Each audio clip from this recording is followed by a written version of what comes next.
குடுமா முடிஞ்சிருச்சா? முடிச்சிட்டேன் சார். ஓகே, நாங்கள் நீ கொடு.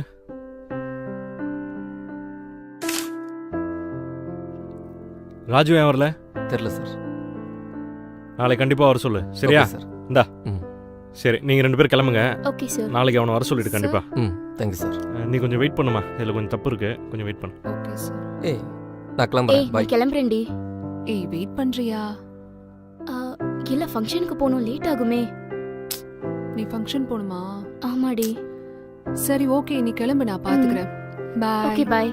சரி, பத்திரமா வீட்டுக்கு போயிட்டு கால் பண்ணு. என்ன தப்பா இருந்திருக்கும்?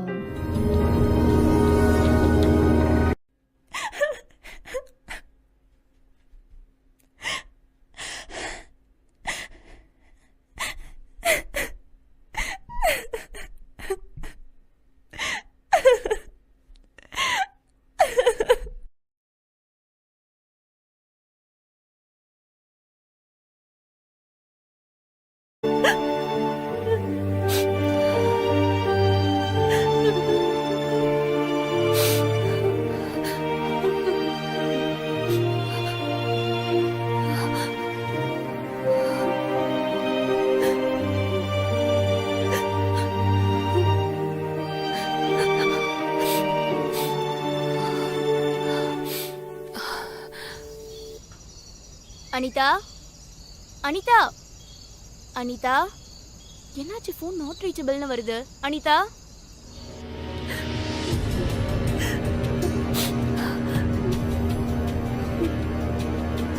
ஏய் அனிதா, ஏய் ஏன் இப்படி பண்ற? ஏய் கீழ இறங்குடி, சொன்னா கேளு.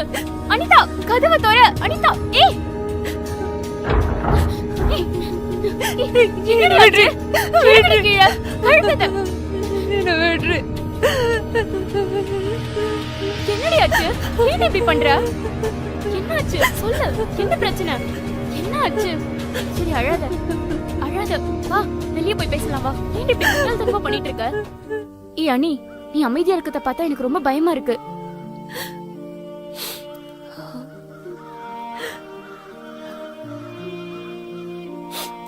யார்கிட்டயும் ஷேர் பண்ணிக்க முடியாத பிரச்சனையில மாட்டிட்டு இருக்கேன்டி. ஏய் அனி, அப்படி என்னடி பிரச்சனை உனக்கு? என்கிட்ட கூட ஷேர் பண்ண முடியாத அளவுக்கு அப்படி என்ன பிரச்சனை உனக்கு? எந்த பிரச்சனையும் ஷேர் பண்ணாதான் அதுக்கு ஒரு தீர்வு கிடைக்கும். தைரியமா என்கிட்ட சொல்லு, நான் உன் கூட இருக்கேன். நம்ம சேர்ந்து இந்த பிரச்சனையை ஃபேஸ் பண்ணுவோம்.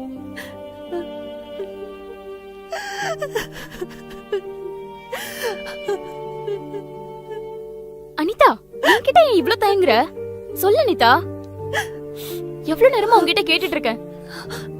இப்ப சொல்ல புரியா இல்லையா?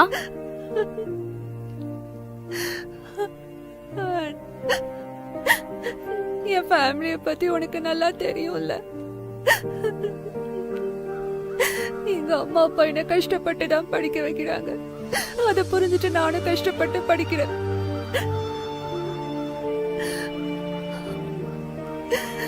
ஆனா நேத்து நடந்த விஷயத்த நினைச்சா இதுக்கப்புறம் என்னால காலேஜ் வர முடியுமான்னு தெரியலடி.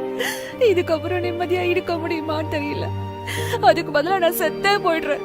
சரி, அப்படி என்னதான் நடந்துச்சு? சொல்லு என்கிட்ட. நேத்து நீ டியூஷன்ல இருந்து கிளம்பிட்டல, ஃபங்க்ஷன் போகணும்னு. ஆமா. நீ போயிட்டு அப்புறம் சொல்லுடி, என்னாச்சுன்னு.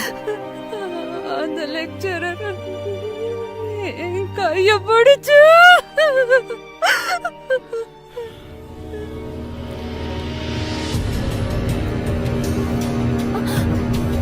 ஒன்றும் இல்லை, இப்படி வா.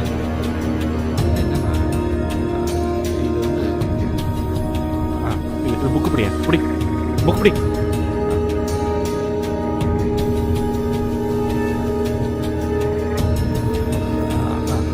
இந்த ப்ராப்ளம்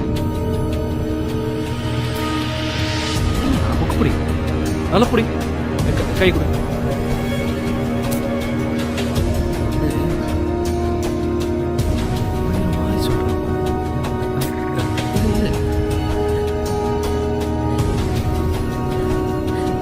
ஒரு சார் நிமிஷம். விடுங்க.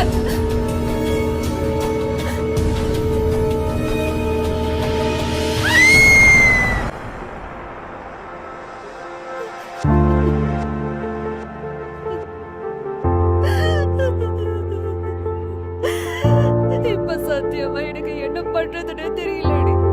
அடி பாவி, இவ்ளோ பெரிய விஷயம் நடந்திருக்கு. இதை யார்கிட்டயுமே சொல்லாம எப்படி மனசுக்குள்ளே மறைச்சு வச்சிட்டு இருந்த? இந்த மாதிரி பாதிக்கப்பட்ட பெண்கள் தற்கொலை பண்ண லிஸ்ட்ல உன்னும் வரணும்னு நினைக்கிறியா நீ? சொல்லுடி, சொல்லு. ஆ? கீழ்த்தரமான காரியங்களை செய்யற இந்த நாய்களை சமுதாயத்துல தைரியமா சுத்திட்டு இருக்கும்போது நம்மள மாதிரி பாதிக்கப்பட்ட பெண்கள் ஏண்டி அநியாயமா சாகணும்? இந்த தொடர்கதைக்கு நாம தான் துணிஞ்சு ஒரு முடிவு கட்டணும். சரி, இதை அப்பா அம்மா கிட்ட சொன்னியா? இல்ல. இதாண்டி நம்ம செய்யற பெரிய தப்பு. எந்த விஷயம்னாலும் நம்ம அப்பா அம்மா மறைக்க கூடாது. ஏன்னா அவங்க தான் நம்மளோட முதல் ஸ்ட்ரென்த். சரி, சொல்லு. அம்மா, நான் பேசுறேன்.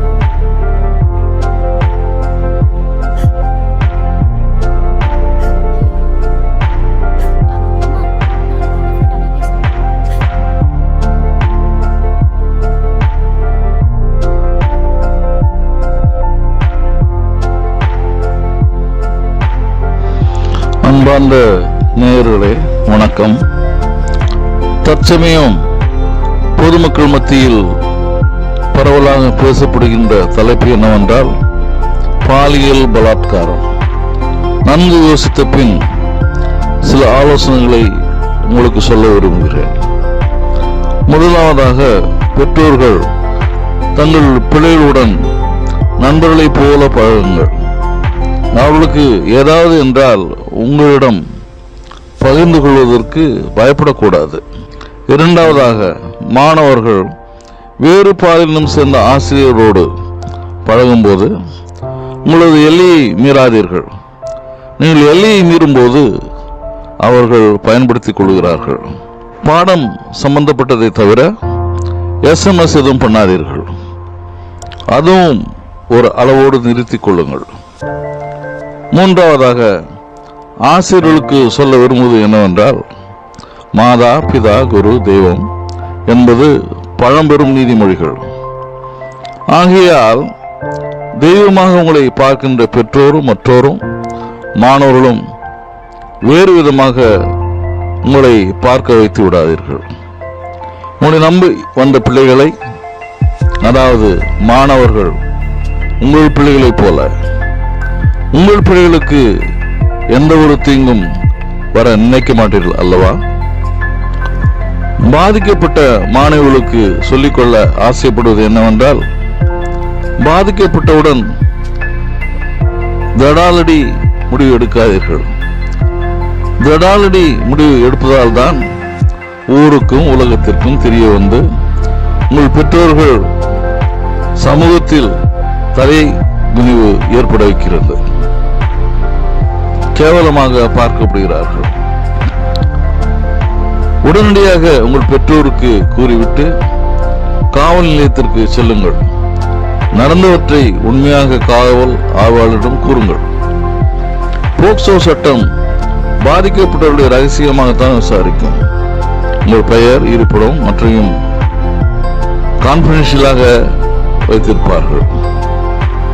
காவல் ஆய்வாளர் நன்கு விசாரித்து கோர்ட் மூலம் தவறு செய்தவர்களுக்கு தகுந்த தண்டனை வாங்கி தருவார். பெற்றோர்களும் பிள்ளைகளும் நண்பர்களாக இருங்கள். அன்பார்ந்த நேயர்களே, இதுவரை நீங்கள் அந்த குறும்படத்தையும் உங்களுக்காக சொல்லப்பட்ட ஆலோசனையும் கேட்டிருப்பீர்கள். அன்பான நேயர்களே, இது மக்கள் நலனுக்காக எடுக்கப்பட்ட ஒரு குறும்படம். ஆகையால் இதை பரவச் செய்யுங்கள்.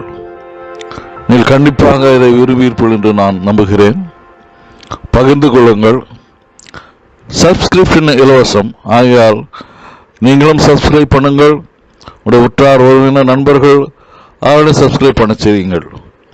அப்போது இந்த கான்செப்ட், இந்த கருத்துக்கள் பரவும்போது அநேக உயிர் சேதங்களை நாம் தவிர்க்கலாம். நன்றி, வணக்கம்.